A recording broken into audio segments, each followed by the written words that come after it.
ভগবানের প্রাণ দিচ্ছে, বুঝুন মজা। কোথায় যাব আমরা? আরে জগন্নাথ দেব এমনি জীবন্ত দেবতা, বলে তার জীবন তো আছেই। হিন্দুরা তাই বিশ্বাস করে, হিন্দুরা বিশ্বাস করে যে ভগবান মানে প্রভু জগন্নাথ জীবন্ত দেবতা।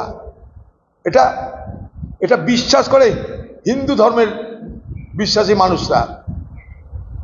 তার দেহ তো পূর্ণ হয়নি, দুটো হাত নাই, দুটো পা নাই, দেহ পূর্ণ হয়নি, তার দেহের কাজ বাকি আছে। তাই সে কাঠের মূর্তি, তাই সে জীবন্ত দেবতা। জীবন্ত দেবতার আবার কোথায় জীবন দিবেন রে ভাই? তো মহা মুশকিল।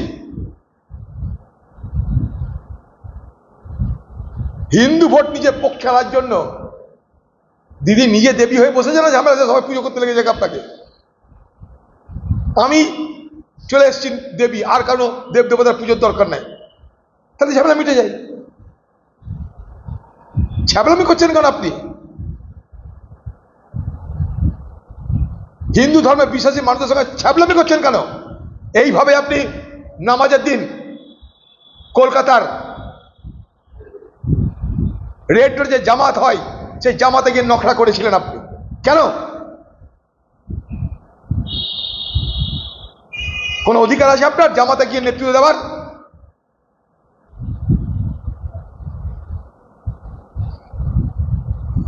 এইভাবে আপনি পশ্চিমবঙ্গে একদিকে হিন্দু একদিকে মুসলমান, শুধু ভোটের অঙ্কে একবার একে খুশি করা ওকে খুশি করা করতে গিয়ে বাংলার 12টা বাজাচ্ছেন আপনি।